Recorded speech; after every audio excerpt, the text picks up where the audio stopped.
पता जब आप आ रही थी तो हमारी टीम के लोग आपस में बातें कर रहे थे, बोलते हैं कि ये पूनम जी और पत्नी जी ऐसी हीरोइंस हैं कि जिनके बारे में ये अभी साइन भी नहीं हुई होती थी, प्रोड्यूसर वैसे ही झूठ बोल के ना हीरो को कि हमारी फिल्म में पत्नी जी हैं और पूनम ढिल्लों हैं, उनको साइन करवा लेते थे। मैं कहा वाह यार, बात हो तो ऐसी हो। अच्छा, आपकी दोस्ती तो कब से है कि आज से ही, जब आज ही हुई? कपिल शर्मा के शो पे ही हम दोस्त बने हैं। कि टैक्सी का भाड़ा शेयर करके चलते हैं, ऐसे? ऐसा ही कुछ समझ लीजिए।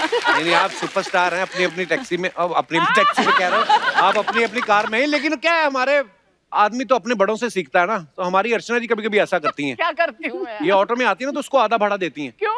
बोलती तू भी तो साथ में आया है। अच्छा आइडिया देते। वो बोलता है ठीक है मैडम, मैंने तो ऑटो चलाया भी है, कोई बात नहीं, जाते हुए मैं चला लूंगी। पर जोक्स अपार्ट मैम, ऐसे कहा जाता है हमेशा ही हमारी इंडस्ट्री में कि यार हीरोइंस की कभी दोस्ती नहीं होती, लेकिन आपकी दोस्ती को देख के लगता है कि वो बिल्कुल अफवाहें हैं। तो आपकी कब से है मैम दोस्ती और कैसे हुई आपकी दोस्ती? अक्सर एक्चुअली हमें भी ये पूछा जाता था हीरोइंस कैसे दोस्त हो सकती हैं। ऐसे क्यों नहीं हो सकती भाई, कोई मतलब वहाँ पे हम लोग रेसलिंग के लिए तो आते नहीं हैं, आपस में काम करते हैं और कोई किसी के साथ मतलब अच्छी ट्यूनिंग हो जाए तो दोस्ती हो जाती है। अगर ये हीरो होता ना तो मेरा नाम पता नहीं क्या होता। थैंक गॉड ये लड़की है जिसके साथ मेरी दोस्ती हुई, नहीं तो हीरोज के साथ तो यू नो क्या होता है ना, हीरोज के साथ दोस्ती हो ही नहीं ऐसा सकती। है, आजकल कुछ कह नहीं सकते, हम दोनों को एक साथ देखकर लोग कुछ भी कह सकते हैं। सही बात है, आज के जमाने में तो हर चीज पे बुरी नजर है। मैम एक बात पूछनी थी आपसे, जब 1977 में आपके सर पे मिस इंडिया का ताज रखा गया, तब आपके दिमाग में ख्याल आया था कि 1981 में एक लड़का पैदा होगा जो आपको अपने शो पे इनवाइट करेगा? देखिए, मुझे तो बिल्कुल भी आइडिया नहीं था। मुझे लगता है आपके पेरेंट्स को भी उस वक्त आइडिया नहीं था कि कपिल शर्मा वहाँ टपकने वाले 81 में। आपकी बातों से वैसे ये बड़ी अच्छी बात है कि जैसे आप बोल रही हैं, कभी कभी ना हम लोग खुद ही एक बार में देख के किसी को ऐसा जज कर लेते हैं कि अच्छा ये ऐसा होगा, लेकिन अंदर से कैरेक्टर कुछ और ही निकलता है कि यार बाद में जब बात करते हैं तो फिर दोस्ती भी हो जाती है। हमारी तो बड़ी हुई है, जैसे हमें पहले पहले अर्चना से बड़ा डर लगता था, अब खुल गए हम, अब तो हमारी दोस्ती भी है, हमारी दोस्त भी है, हमारी बड़ी बहन भी है, सारा कुछ ही है। मतलब छोटी बहन बोल। छोटी बहन भी, हाँ चल बहन तो बोला, भाई नहीं बोला, शुक्र है। नहीं तो हाँ, बस खाली कभी कभी हाथापाई कर देती है, वो नहीं अच्छी लगती। ये बाजू भी मरोड़ देती है पूनम जी। हाँ, आपका नाजुक सी कलाई मरोड़ी नाजुक परमीत सेठी का मरोड़ देती है। अरे वुमन पावर यार। पर वैसे मैं मतलब इतना खुश था सोच के कि आज आप हमारे शो पे आ रहे हैं।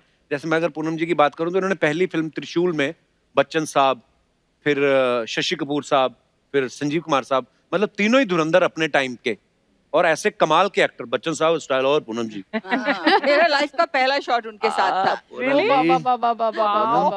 तो मैम आप उस समय नई नई आई थी, तो आप उस समय नर्वस थी वैसे? देखियो, नर्वस आप तब होते हो जब आपको पता हो कि ये क्या हो क्या रहा है सामने। मैं तो बिल्कुल कुछ आइडिया ही नहीं था क्या हो रहा है। बोला इधर खड़े हो जाओ, मैंने कहा खड़ी हो गई। अच्छा, एक चाटा मारा शशि कपूर ने तो मतलब ऐसा रिएक्शन दिया, अमिताभ बच्चन ने उठाया गोद में, मतलब मैं उनको तो पता ही नहीं कि लड़की पहली बार शॉट दे रही है लाइफ में। एक्चुअली इसको भी पता नहीं था कौन उठा रहा है। अच्छा, बचपन से आई थी ना, इसको पता भी नहीं कौन है सामने। तो जब बच्चन साहब ने उठाया होगा, ऊपर तो हवा भी बड़ी आती होगी, इतने लंबे बच्चन साहब। तो I think I was to I would say uninformed कि मैं नर्वस भी हूँ। अब मैं जब सोचती हूँ कि अगर ये तीन भारतीय मेरे सामने आज खड़े हों और मुझे एक्टिंग करनी पड़े, मैं अभी भी नर्वस हो जाऊँ। सच बात है। स्वीट मैम, पर आपने जैसे भी आपने कहा कि मुझे उस समय कुछ नहीं पता था, लेकिन वो फिल्में देखो तो इतना प्यारी लग रही हैं आप और इतना खूबसूरत काम किया है। बहुत बहुत मुबारक हो मैम आपको, आप सबकी अचीवमेंट्स के लिए। मैं भी एक्चुअली टेक्निकली बेबी पूनम नहीं थी, ये तो टेक्निकली बेबी पद्मनी हाँ, थी। एक्चुअली अच्छा ये बड़ा फर्क होता है मैम पद्मनी जी, वैसे मैंने देखा है आप छोटी उम्र में फिल्मों में आ गई थी। ये बड़े शहर में जो बच्चे पैदा होते हैं उनमें और हम में यही फर्क है, इनको बचपन से ही पता है कि हमने बड़े होके ये करना है, तो छोटे होते ही वो उसी फील्ड में चले गए। हमें पता ही नहीं था बड़े होके क्या करना है।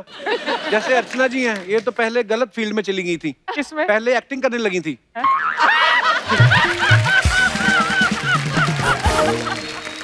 फिर किसी ने बताया कि बैठे बैठे भी कमाई हो सकती है। क्या अच्छी बात है, वाह वाह। पद्मिनी जी, जब आप बच्चे के तौर पे जाती थी, आप you know as a child artist काम करती थी, तो प्रोड्यूसर आपको पेमेंट देता था कि खाली पेस्ट्री खिला के भेज देता था कि बेटे खाओ ये? नहीं नहीं, पेमेंट मिलती थी। मेरे माता पिता जो थे वो तो नहीं बच्चे थे ना। उस वक्त तो एक्चुअली दौर ही अलग था, तो बड़े बड़े जितने भी स्टार्स होते थे तो उनके सामने जाकर हम यूं ही हंसते खेलते थे और मस्ती में थे, बिकॉज बच्चे बहुत साथ थे। अभी जैसे ड्रीम गर्ल फिल्म की मैंने, उसमें काफी बच्चे थे साथ में, बट ऑफ कोर्स सत्यम शिवम सुंदरम और इश्क इश्क इश्क के बाद तो देव अंकल, राज साहब, उनके साथ तो बहुत बहुत बहुत कुछ सीखा मैंने। वाह। पूनम जी, आप वैसे शुरू से हीरोइन बनना चाहती थी? बिल्कुल नहीं, मैं तो मतलब कैसे गलती से आ गई। कैसे मतलब? और सोचा था कि मैं मतलब पढ़ाई करूंगी, कुछ लाइफ में एग्जाम देने का बहुत शौक था। अच्छा जी। तो मेरे बच्चे मुझे अभी बोलते हैं, मॉम यू आर वियर्ड, कि किसको पढ़ाई और एग्जाम्स का शौक हो सकता है, but I used to love my studies. और मैंने जब फिल्मों में आई तो एक छुट्टियों में एक छोटी सी फिल्म सोचा कर लूंगी। छोटी सी फिल्म मतलब त्रिशूल थी वो। उसके बाद मैंने वापस गई और +2 के एग्जाम के लिए आई मीन कॉलेज में एडमिशन ली, फिर नूरी आ गई। वाह। और नूरी आने के बाद फिर से मैंने ना बोला मुझे नहीं करना, फिल्मों में काम नहीं चेहरे पे करना। नूर आ गया था पता, नूरी देख के। और मुझे शशि जी, शशि अंकल जिसे हम कहते थे, हमेशा छेड़ते थे, अच्छा मुझे फिल्मों में काम नहीं करना बोल के गई थी, because he offered me the first film which I was to do. तो मैंने बोला नहीं, मुझे फिल्मों में काम नहीं करना है। बोले आ गए ना ब्लाइंड पे, यू नो हाउ शशि जी बहुत चार्मिंगली बोलते थे। तो ऐसा हुआ मेरे साथ। आई थिंक डेस्टिनी लेके आई मुझे। क्या बात है। हाँ बिल्कुल। एक्चुअली पूनम जी के बच्चे ना नॉर्मल है, वो सोचते ना कि पढ़ाई से क्या होगा, मतलब मुझे एक्चुअली मैं उस ब्रैकेट में आती हूँ। हाँ, किसी ने बताया, कहते पद्मिनी जी आप जब 7-8 साल की उम्र में फिल्मों में आ गई थी तो आपको फिल्मों में काम करना ज्यादा अच्छा लगता था कि स्कूल में मन नहीं लगता था उस हिसाब से? बिल्कुल नहीं, किसका मन लगेगा आप मुझे बताइए। आप आते हो सेट पर, आपको चॉकलेट्स मिलती है, आपको बड़े बड़े स्टार्स के साथ काम करना मिलता है, और पढ़ाई तो है ही नहीं, तो फिर बस। एक्चुअली हाँ, मजे की बात है जिसमें मजा आ रहा हो। पर जब आप मैम इतने बड़े बड़े स्टार्स के साथ काम करके इतनी पॉपुलर हो गई, फिर जब आप स्कूल जाती थी तो नॉर्मल बच्चों के साथ बैठती थी कि टीचर की कुर्सी पे? मतलब वो स्पेशल ट्रीटमेंट तो मिलता ही होगा। कोई स्पेशल ट्रीटमेंट नहीं, मेरा पारसी स्कूल था, तो काफी स्ट्रिक्ट थी हमारी जितनी भी टीचर्स थी, बहुत स्ट्रिक्ट थी। इनफैक्ट मेरे ख्याल से वो लोग जहाँ फिल्म बच्चे देखते हैं और भी ज्यादा थोड़े से स्ट्रिक्ट हो जाते हैं। उनको लगता है ये बिगड़े हुए हैं, ये छुट्टियां मारते हैं, ये लोग प्रिविलेज्ड हैं, तो you get extra mean treatment. या पर आपका तो पूनम जी, मैंने सुना कि आप तो सेट पे भी जब होती थी शॉट दे के बीच में शॉट, उसके बाद भी किताब खोल लेती थी। मुझसे पूछिए। सही बात है ये। हमारी जब बिल्कुल शुरू हुई थी दोस्ती नहीं ऐसे था। अच्छा। हाँ बताओ। कहते हैं ना, टू नेगेटिव्स अट्रैक्ट, तो ऐसा ही हुआ हमारे साथ। अच्छा। या एक्चुअली तो ये मैडम कोने में बैठ के अपनी किताब खोल के पढ़ती थी, और संजू और मैं, मतलब संजू बाबा, हम ऐसे दूर से उसको देख के ना why don't you tell actually. उससे पहले started before that also, if you don't remember, ये प्रेम रोग की शूटिंग कर रहे थे मैसूर में, और हम बीवी और बीवी की शूटिंग कर रहे थे। अच्छा जी। तो ये राज कपूर जी के साथ शूटिंग कर रहे थे और मैं राहुल रवेल के साथ। अच्छा जी। तो यूनिट साथ में सेम, दोनों राज कपूर फिल्म्स थी। So she had this habit of giggling at everything. तो जब भी आती थी अपनी हेयरड्रेसर के साथ मिलके अभी भी करती हूँ। नहीं दूसरे को देख के तो I used to say what is mean and rude girl. See when you yourself are 17, 18, 19 years old, तो आपको वही फीलिंग आती है ना। Right. अब तो मैं समझ गई हूँ। इसको एक्चुअली अट्रैक्ट करने का यही एक तरीका था ये। नहीं तो आदमी कोई किसी की तरफ देख के हंस दे ना तो आदमी अपने कपड़े चेक करने लगता है कि मैंने कुछ गलत तो नहीं पहना हुआ। तो हमें किसी ने ऐसे ही बता दिया, कहते हैं एक्चुअली पूनम जी ना सेट पे इसलिए पढ़ती रहती थी, उन्होंने अपनी सारी फीस एडवांस में भर दी थी तो मजबूरी में पढ़ना पड़ रहा था। लेकिन पूनम, अगर तुम फिल्म इंडस्ट्री में आना कभी चाहती ही नहीं थी, इरादा ही नहीं था, तो फिल्म इंडस्ट्री वालों की नजर में कैसे आई? I mean Shashi Kapoor offered you film. Actually Yash Chopra ji की नजर में आई। उन्होंने कहीं पे रैंडम तस्वीर देखी मेरी, and you know a man of his calibre, एक नजर देख के उनको लगा, और कहाँ से ढूंढ के निकाला, चंडीगढ़ से। मैं बॉम्बे में भी नहीं रहती थी, तो लिटरली इन्वेस्टिगेशन CID सब किया उन्होंने कि कहाँ पे रहती है, पेरेंट्स कौन है, तो वैसे करते करते मुझे खोज निकाला। वाह। तो इट वाज इंटरेस्टिंग। या वाह। अच्छा, कभी कभी ना हम किसी ऐसी सिचुएशन में फंसे हो ना जहाँ पे हमें बोला गया हो कि हंसना नहीं है, वहां पे ना बहुत हंसी आती है। और मैंने सुना है पद्मिनी मैम की ना हंसी बड़ी कच्ची है। तो मैम कभी ऐसा हुआ है कि ऐसी सिचुएशन में जहाँ आपको हंसी आ गई हो, फिर बाद में आप एम्बैरेस हुई कि नहीं यार मुझे हंसना नहीं चाहिए था, कभी हुआ आपके साथ ऐसा? इन्हीं के सामने हुआ होगा। हुआ है तो। नहीं, पर ये जो हम फिल्म कर रहे थे, एक संजय दत्त और ये और मैं, हम 3 थे, और संजू भी इतना बदमाश है, वो तो आप सब जानते हैं, दुनिया जी। जानती है संजय दत्त कितना नॉटी बॉय है। तो ये दोनों मिलके, आई थिंक आपने पहले कोई फिल्म की थी साथ में, how were you all friends? मैं 3-4 फिल्में कर चुकी और हूँ ना मैं संजू आई के यूज्ड टू साथ। फील वेरी एलियन के दोनों गैंग अप जो हो जाता है ना, 2 जन एक हाँ। दूसरे के साथ और तीसरे, so that's how they used to be mean to me at that time. Then my poor ये बड़ी लिटिल, स्नॉब थी एक्चुअली, बड़ी स्नॉब थी। मैं तो सोच रही हूँ तुम दोनों की बातें सुनकर कि कमाल है, तुम दोस्त हो, वो मीन थी, वो स्नॉब थी, ये सब ही हो रहा है। इसके ऊपर तालियां, तालियां। पत्नी मैम, आपके बारे में सुना है कि आप जिनके साथ भी काम करती थी, चाहे देव साहब हो, चाहे राज कपूर साहब हो, आप उनकी नकल बड़ी अच्छी उतार लेती थी। बिल्कुल। एक्चुअली क्या है, मैं काका जी की बहुत बड़ी फैन थी। राजेश बचपन खन्ना में, साहब। राजेश खन्ना साहब की।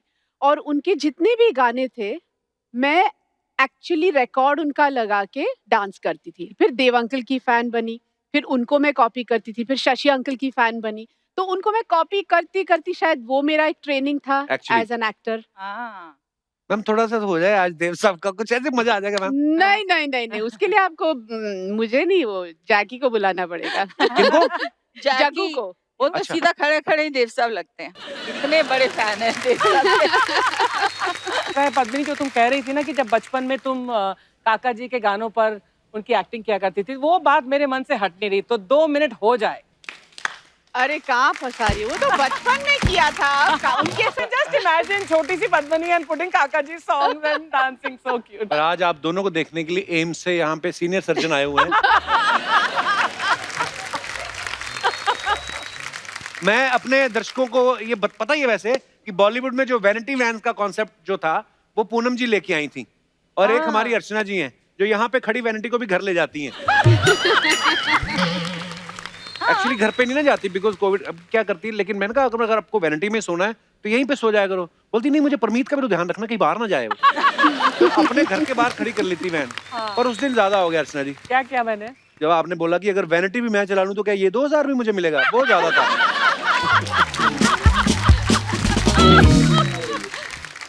अच्छा मैम, उस जो 80s में जब फिल्में बनती थी तो ज्यादातर उस जमाने में न वैनिटीज हुआ करती थी, हाँ। न कुछ हुआ करता था। हम लोग बस देखते थे पेड़ कहाँ पर है, छांव में जाके बैठे, कुर्सियां लगा के, पंखे चलते थे, कोई एसी नहीं था, कुछ नहीं था। अच्छा, वो सब तो फिर भी ठीक था, जब कपड़े चेंज करने होते थे बहुत मुश्किल कॉस्ट्यूम होती के थी लिए, यार। माय हाँ। गुडनेस, वहां से मेरा थॉट आया। मैंने कहा यार, हम लोग जाते हैं, एक हेयर ड्रेसर एक साइड से कुछ चद्दर पकड़ के खड़ी है, हम कहीं हाँ, पीछे चेंज मुश्किल कर रहे होता हैं, है। मतलब आउटडोर्स में तो बुरी हालत होती थी।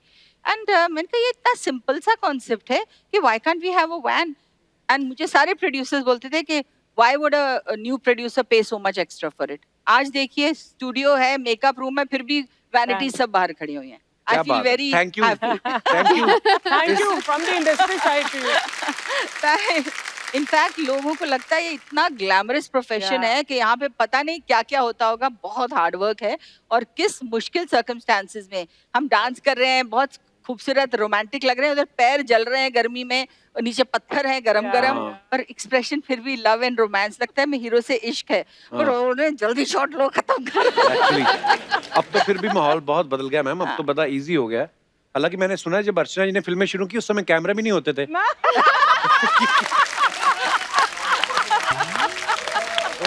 यार ये तो बहुत बड़ा कॉम्प्लीमेंट है। अगर मैं 200-250 साल की हूँ तो कमाल है, मैं तब से अब तक चली आ रही हूँ। क्या बात है, वाह, वाह, मैम आई लव यू।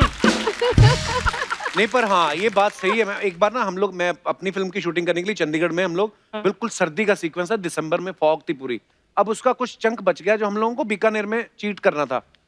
अब वो है मई का महीना, मैं तो शॉट देख के गाड़ी में बैठ गया फटाफट, और पूरी यूनिफॉर्म यहाँ तक जुराबें, वो आर्मी वाली यूनिफॉर्म पहनी हुई, और कुछ लोग 48 टेम्परेचर में आग जला के ऊपर से कंबल लेके आग सेक रहे हैं। मैंने कहा हिला के देख लो कहीं ऐसे गिरी ना गया हो। कभी ऐसे मतलब आर्टिस्ट को ऐसे भी काम करना पड़ता है। बिल्कुल। हाँ, हमारा काम बड़ा मेहनत वाला होता है। हाँ, नहीं सीधी सी बात है। अच्छा, ऐसे माहौल में जब इतना मुश्किल हो शूट करना, तो तब आपको पता चले कि एक स्क्रिप्ट आई है जिसका शूट जो है स्विट्जरलैंड में है। ओहो। तो उस समय फिर आप क्या करते थे? आप खुशी में पैसे भी कम कर देते कि पैसे हमारी फीस कम कर देते, लेकिन चलो बाहर शूट करने? ऐसा किया कभी आपने? बिल्कुल नहीं। हैं? बिल्कुल नहीं, पैसा क्यों कम करेंगे भाई? हाँ। इनफैक्ट फॉरेन शूटिंग के लिए एक्स्ट्रा चार्ज होना चाहिए था, अभी किया नहीं हमने कभी। आपको एक चीज पता है, मैंने एक फिल्म लंदन में शूट की, रोमांस नाम था। अच्छा जी। वहां बोलते थे 7 o'clock ready with makeup, okay. तो हम सोचते थे जैसे इंडिया की तरह 5 बजे अंधेरा हो जाएगा, घर आ जाएंगे, वहाँ 6 बज गए, 7 बज गए, 8 बज गए, 9 बज गए, अंधेरा ही नहीं हो रहा हाँ, था। तो एक्स्ट्रा आवर शूट करते थे हम लोग, 10 बजे तक शूटिंग चलती थी, क्योंकि Actually. डे लाइट पूरी, तो एक्स्ट्रा मेहनत होती है फॉरेन ऑल्सो जाके। प्रेम रोग के वक्त, प्रेम रोग की शूटिंग थी एम्स्टरडेम में, एग्जैक्ट सेम माहौल, 5 बज रहे, 6 बज रहे, 7 बज रहे, और धूप, इतनी धूप, 10 बजे पैकअप होता था, मतलब सुबह 9 बजे से लेके रात के 10 बजे तक शूटिंग होती थी। आप तभी एम्स्टर्डम चले गए थे? वाओ, मैं तो अभी जाके आया थोड़ी देर पहले ही। आपने कुछ अलग टाइप का एंजॉयमेंट लिया होगा, इन्होंने वो सब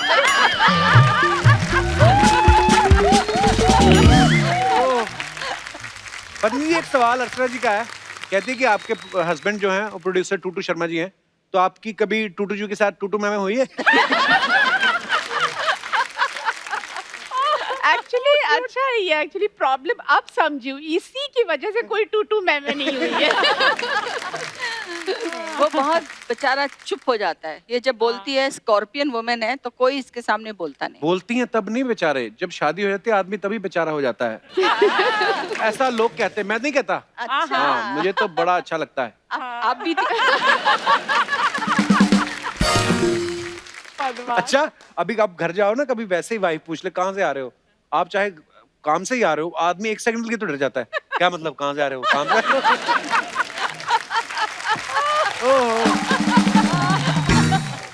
आपके शो पे में ना मैं अलग एक कैमरा रखना चाहती हूँ, आपके सारे एक्सप्रेशंस मैं कैच करना चाहती हूँ, मतलब कमाल के एक्सप्रेशंस हैं आपके। ओहो, थैंक यू मैम।